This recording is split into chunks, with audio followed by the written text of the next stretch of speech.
देखिए स्टूडेंट्स, ये है हमारा अमीबा। सभी जानते हैं अमीबा का कोई स्ट्रक्चर नहीं होता है, ठीक है। अमीबा में कोई स्ट्रक्चर नहीं होता है। ये है हमारे फूड पार्टिकल्स। अब क्वेश्चन आता है कि अमीबा इन फूड पार्टिकल्स तक पहुंचेगा कैसे? कैसे पहुंचेगा? हम जानते हैं अमीबा जो होता है वो सिंगल सेल होता है और वो प्रोसिडोपोडियास को बनाता है, यानी कि सेल अपनी सेल से ही फॉल्स फूड बना लेता है। These are the प्रोसिडोपोडियास।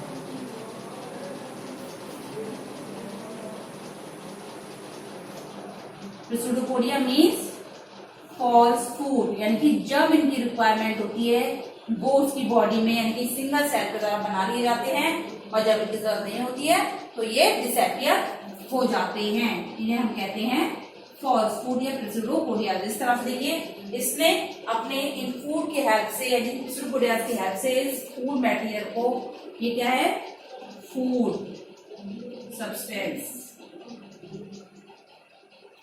इस फूड सब्सटेंस को अपने प्रोसिडोपोडिया के अंदर कवर कर लिया है। इसके बाद फिर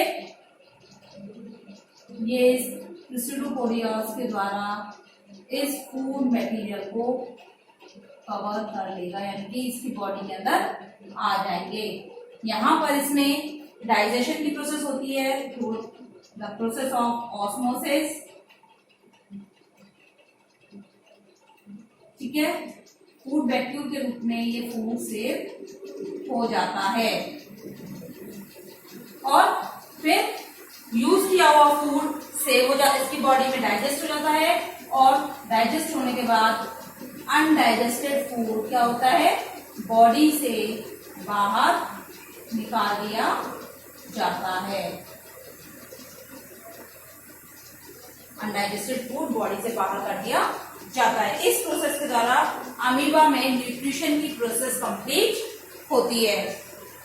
I hope all of you understand the process of nutrition in unicellular organism. Unicellular organism means amoeba. Amoeba की तरह ही paramecium,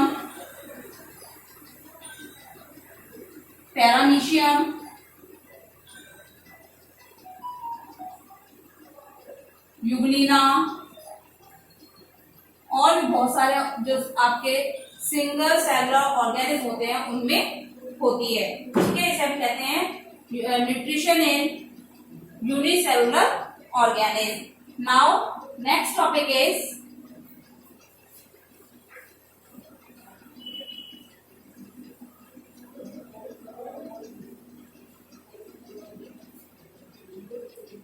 nutrition in multicellular organism.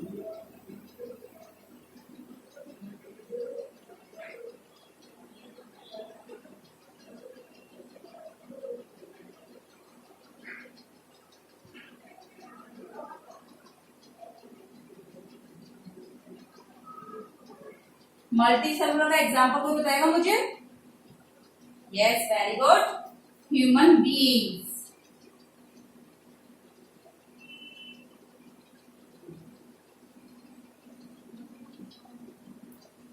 Very good example of multicellular organism, human being. Multicellular organism में जो process होती है, multicellular means, multi means many, cellular means cell, यानी कि जिन organism में एक से ज्यादा सेल्स प्रेजेंट होती हैं उन्हें हम कहते हैं मल्टी सेलुलर ऑर्गेनिज्म। आपने अपनी अर्लियर क्लास में, प्रीवियस क्लास 9th क्लास में यूनिसेलुलर मल्टी सेलुलर दोनों के बारे में पढ़ा है, इफ यू रिमेम्बर दैट, अगर आपको वो याद है तो। फिर भी मैं आपको दोबारा से रिवीजन में बता देती हूँ। Multi means many, cellular means cell, यानी कि वो ऑर्गेनिज्म जिसमें एक से ज्यादा सेल्स प्रेजेंट होती हैं, it is called multi cellular organism. Multi cellular organism में division of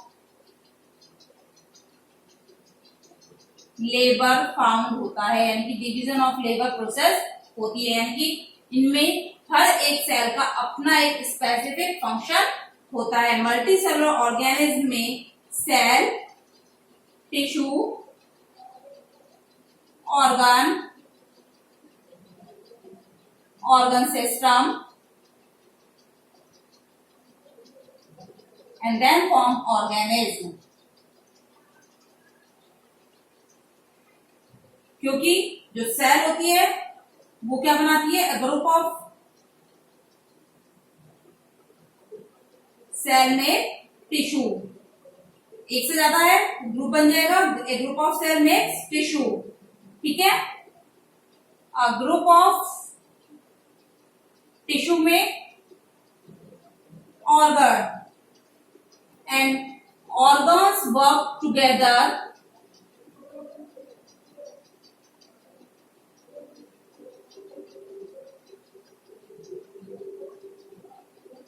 makes organ system and these organ system makes an organism। और ये एक organ system जो होता है ये किसी भी organism को बनाता है। जैसे ह्यूमन बॉडी में एग्जांपल है digestive system, nervous system, respiration system, ठीक है, blood circulatory system, transporting system, ये सब क्या है, ये ऑर्गन्स होते हैं जो एक साथ मिलकर फंक्शन को परफॉर्म करते हैं और एक ऑर्गेनिज्म का फॉर्मेशन करते हैं। विदाउट ऑर्गन सिस्टम किसी भी ऑर्गेनिज्म यानी कि किसी भी मल्टी सेलुलर ऑर्गेनिज्म का फॉर्मेशन नहीं हो सकता है। तो आपको समझ में आ गया होगा न्यूट्रिशन मल्टी सेलुलर ऑर्गेनिज्म, जिसमें वो प्रोसेस जिसमें न्यूट्रिशन की जो प्रोसेस होती है एक पर्टिकुलर ऑर्गन सिस्टम के द्वारा परफॉर्म की जाती है, उसे हम कहते हैं न्यूट्रिशन इन मल्टी सेलुलर ऑर्गेनिज्म।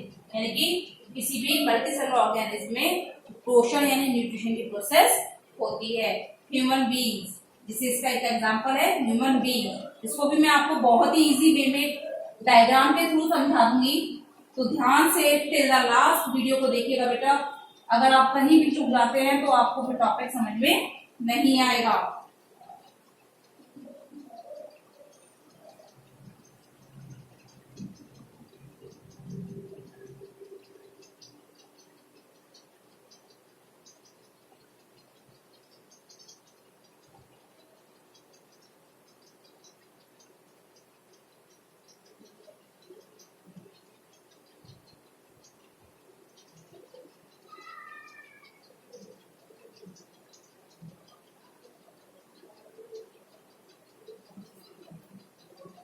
मैं ह्यूमन बीइंग का पिक्चर बना रही हूँ डाइजेस्टिव सिस्टम का, ध्यान से देखिएगा।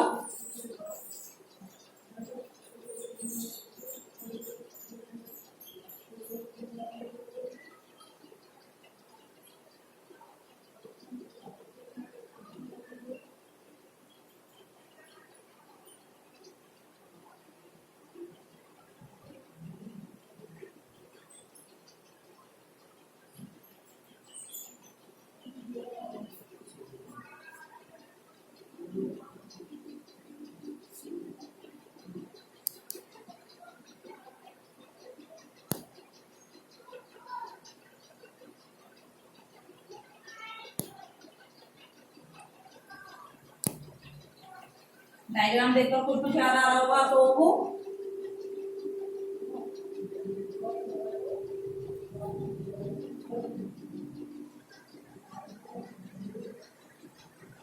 मैं डायग्राम रफली बना रही हूँ बेटा, ज्यादा फेयर नहीं बना रही हूँ क्योंकि मैं पहले से प्रीवियस वीडियो में आपको बनाकर दिखा चुकी हूँ पूरा वीडियो, क्योंकि ये रिवीजन क्लास है। ध्यान रखिएगा मैं रफली डायग्राम बना रही हूँ।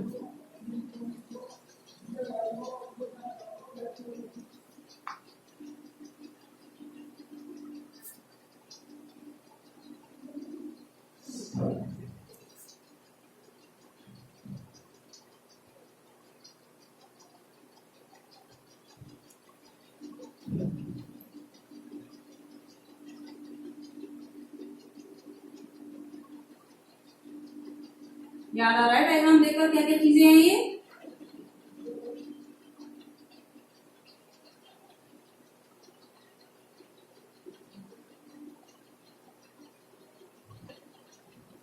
I hope all of you remember that. Diagram देखकर याद आ गया हो क्या क्या चीजें हैं ये क्या है? Salivary glands,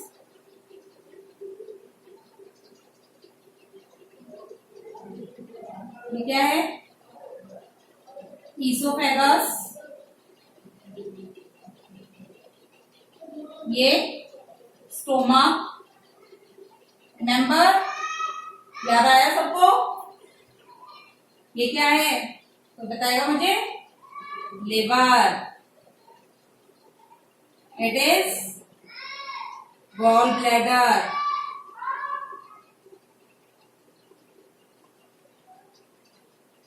this is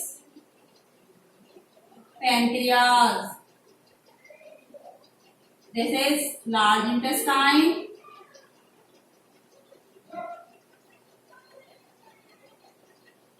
This is small intestine. Anus. I hope all of you remember the diagram in previous video. मैंने आप लोगों को पूरा समझाया था, प्रीवियस वीडियो में बताया था सारा पूरा डायग्राम। याद आ गया होगा आप सबको ह्यूमन बींग्स में।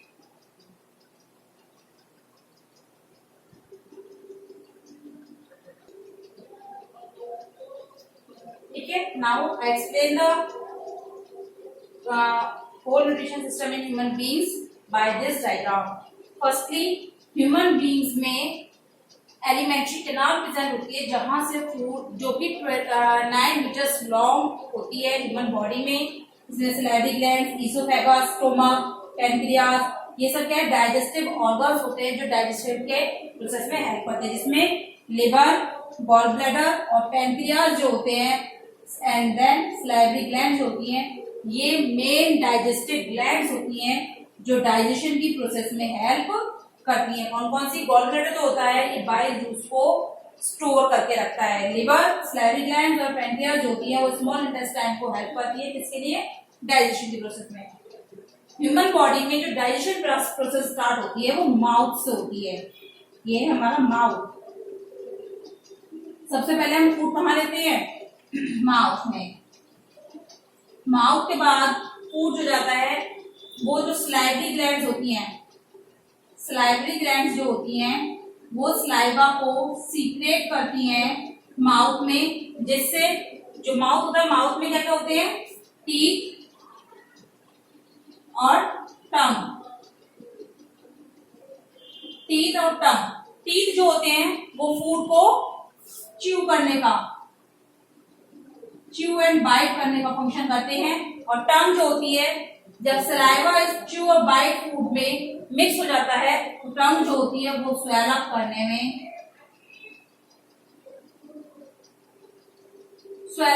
में हेल्प करती है। और जब टंग फूड को स्वेल अप करती है तो फूड कहाँ जाता है? ईसोफेगस में जाता है, जो कि एक मस्कुलर पाइप होता है, मस्कुलर ट्यूब होती है, जो किससे जुड़ी होती है? अटैच होती है स्टोमक से। स्टोमक से अटैच होती है, और इसमें जो फूड मूव करता है वो पेरिस्टलिटिक मूवमेंट में मूव करता है, यानी कि एक वेव लाइक स्ट्रक्चर में, जिसमें ईसोफेगस जो मस्कुलर ट्यूब होती है वो एक बार कॉन्ट्रैक्ट होती है और एक बार एक्सपेंड होती है, और फूड नीचे की तरफ मूव करता जाता है। और कहाँ पहुंच जाता है? स्टोमक में। स्टोमक में फूड को चर्न किया जाता है, यानी कि मिक्स किया जाता है प्रॉपरली, और यहाँ से ये फूड कहाँ भेज दिया जाता है? स्टोमक में हमारे गैस्ट्रिक जूसेस प्रेजेंट होते हैं। कौन कौन से? HCl, mucus and pepsin. ठीक है, ये गैस्ट्रिक जूसेस होते हैं जो हमारे स्टोमक में प्रेजेंट होते हैं, लेकिन माउथ से डाइजेशन स्टार्ट होता है और स्टोमक में कोई भी डाइजेशन नहीं होता है। बेटा इसमें क्वेश्चन पूछा जाता है कि स्टोमक में डाइजेशन की प्रोसेस होती है या नहीं, तो इसका आंसर क्या होगा? नो। स्टोमक में कोई भी डाइजेशन प्रोसेस नहीं होती है। यहाँ पर केवल फूड को चर्न किया जाता है, यानी कि मथा जाता है, मिक्स किया जाता है, जो किसकी हेल्प से? HCl, म्यूकस और पेप्सिन की हेल्प से। पेप्सिन जो होती है वो क्या करता है? जो प्रोटीन हमारे अमीनो एसिड प्रोटीन होती है उसको अमीनो एसिड में ब्रेक डाउन कर देता है। HCl जो होता है वो एसिडिक मीडियम प्रोवाइड कराता है, जिससे फूड में प्रेजेंट जो बैक्टीरिया या जर्म्स होते हैं वो किल हो जाते हैं और हमें कोई हार्म नहीं होता है। और म्यूकस जो होता है, क्योंकि HCl क्या होता है? नेचर में एसिड होता है, तो ऐसे लगा हमारी बॉडी पे गिरेगा तो हमारी बॉडी को हार्म करेगा। तो म्यूकस जो होता है वो हमारी स्टोमक की इनर वॉल को प्रोटेक्ट करने का फंक्शन करता है। स्टोमक जो होता है वो एक जे शेप्ड मस्कुलर बैग होता है, जे शेप्ड मस्कुलर बैग। यहां से फूड कहाँ जाता है, यहां से फूड एक कॉइल लाइक ट्यूब में जाता है जिसे हम कहते हैं स्मॉल इंटेस्टाइन। स्मॉल इंटेस्टाइन जो होती है ये हमारे पैल्विक रीजन में प्रेजेंट होती है, कॉइल्ड फॉर्म में प्रेजेंट होती है, यानी कॉइल शेप में होती है, मुड़ी हुई होती है क्योंकि बहुत लंबी होती है तो मुड़ी हुई होती है, फॉर्म मुड़ी हुई होती है, जहां पर ये लिवर और पैनक्रियास का सीक्रेशन होता है और यहाँ पर कंप्लीटली डाइजेशन होता है फूड का। क्योंकि जो लार्ज इंटेस्टाइन होती है, लार्ज इंटेस्टाइन में स्मॉल इंटेस्टाइन में इस टाइप के फिंगर लाइक प्रोजेक्शंस होते हैं जिन्हें हम कहते हैं विली। ये विली जो होती हैं इनमें ब्लड कैपिलरीज का नेटवर्क होता है और वो ब्लड कैपिलरीज डाइजेस्टेड फूड को क्या करती हैं, कैरी करती हैं। डाइजेस्टेड फूड को यहाँ से ब्लड के थ्रू एब्जॉर्ब कर लेती है by the process of osmosis, और क्या यहाँ से ये विलीज बॉडी के हर एक पार्ट में ब्लड के थ्रू डाइजेस्टेड फूड को पहुंचा देती हैं। अब जो डाइजेस्टेड फूड होता है वो तो स्मॉल इंटेस्टाइन से बॉडी में ट्रांसपोर्ट हो जाता है, लेकिन जो अनडाइजेस्टेड फूड होता है वो इंटेस्टाइन से लार्ज इंटेस्टाइन में सेंड कर दिया जाता है। जब वो लार्ज इंटेस्टाइन में जाता है तो उसका वहां पर दोबारा रीएब्जॉर्प्शन होता है। उस वेस्ट फूड का दोबारा से क्या होता है, रीएब्जॉर्प्शन होता है, और वो फूड कहाँ पहुंचता है, लार्ज इंटेस्टाइन में फूड का रीएब्जॉर्प्शन होता है और वहां पर वाटर प्लस जो न्यूट्रिएंट्स होते हैं वो उसका एब्जॉर्प्शन कर लेते हैं। उसके बाद फूड को कहाँ भेज देते हैं, रेक्टम में भेज देते हैं, और जो कि एक स्पिंचर के द्वारा एनस में ओपन होता है और वहां से वो एक्सक्रीट कर दिया जाता है, यानी कि वो waste food semi solid faeces के रूप में बॉडी से बाहर कर दिया जाता है। इस तरह से ह्यूमन बॉडी में डाइजेशन की प्रोसेस होती है। फर्स्ट मैं आपको उसके 5 स्टेप्स बता देती हूँ कौन कौन से होते हैं। I hope all of you understand the diagram. First, ingestion. Second, digestion. Third, ingestion, digestion, absorption,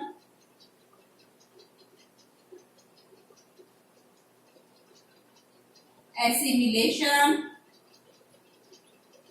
and last is egestion. आप देख रहे हैं इंजेक्शन और इजेक्शन बहुत माइनर सा डिफरेंस है। देखिए इंजेक्शन में फूड को टेकअप किया जाता है इन माउथ, जिसमें हम फूड को इनटेक करते हैं।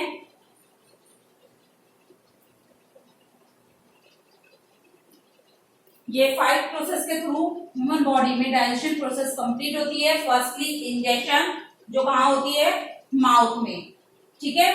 माउथ में फूड को पहले टेकअप किया जाता है, वहां पर फूड बाइट, च्यू और उसके बाद क्या होता है, स्लाइवरी ग्लैंड स्लाइवा मिक्स करती हैं और टंग के द्वारा, टंग की हेल्प से इसोफेगस में भेज दिया जाता है, जहां पर उसका डाइजेशन होता है, ठीक है। डाइजेशन कहाँ स्टार्ट हो जाता है, partial digestion start from mouth, mouth से स्टार्ट हो जाता है और खत्म कहाँ होता है, स्मॉल इंटेस्टाइन। स्मॉल इंटेस्टाइन में कंप्लीटली डाइजेशन हो जाता है। उसके बाद जब स्मॉल इंटेस्टाइन में डाइजेशन कंप्लीट हो जाता है तो रिलीज की हेल्प से एब्जॉर्प्शन की प्रोसेस होती है, जहां से ब्लड जो होता है वो उस डाइजेस्टेड फूड को एब्जॉर्ब करता है, होल बॉडी में ट्रांसपोर्ट कर देता है। उसके बाद उस ट्रांसपोर्ट फूड का एसिमिलेशन यानी कि यूज किया जाता है for energy, for produce energy, energy के रूप में उसका प्रोडक्शन किया जाता है। और उसके बाद जो अनडाइजेस्टेड फूड बचता है, undigested food excrete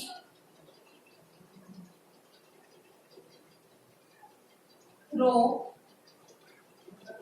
anus from body. Injection में अनडाइजेस्टेड फूड को एक्सक्रीट कर दिया जाता है एनस के द्वारा बॉडी से बाहर।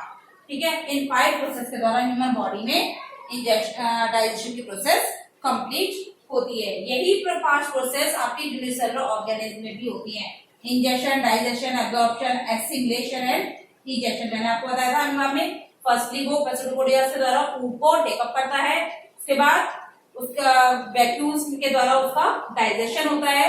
ठीक है, जो उसके बॉडी में एंजाइम होते हैं उसके द्वारा, उसके बाद एब्जॉर्प्शन कर लिया जाता है वैक्यूल्स के द्वारा, और बॉडी में प्रेजेंट वैक्यूल्स जो होते हैं वो उसका एसिमिलेशन करते हैं, यानी कि एनर्जी प्रोड्यूस करते हैं, यानी कि उसकी लाइफ प्रोसेस के लिए जो जो चीजें जरूरी होती है उनको, उनमें जिनमें एनर्जी की जरूरत होती है रिक्वायरमेंट होती है उसको पूरा करते हैं। एसिमिलेशन का यूज केवल एनर्जी प्रोडक्शन के लिए नहीं, हमारी बॉडी में कहीं भी रिपेयर होती है, इंजरी हो जाती है, उसको भी रिपेयर करने के लिए भी किया जाता है। उसके बाद होता है इंजेक्शन।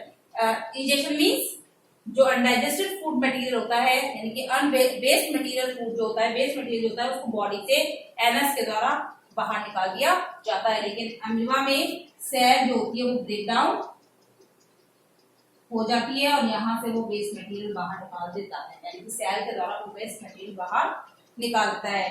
अगर आप इस वीडियो को पूरा देखेंगे, इस रिवीजन क्लास में जो मैंने आज आपको न्यूट्रिशन की बताई है, अगर आप इसको प्रॉपरली देखेंगे तो आपको पूरा टॉपिक क्लियर हो जाएगा। अगर फिर भी कोई चीज समझ में नहीं आती है तो आप मुझे कमेंट बॉक्स में कमेंट करके पूछ सकते हैं। If you like my video then subscribe my channel and like and share my video. Thank you.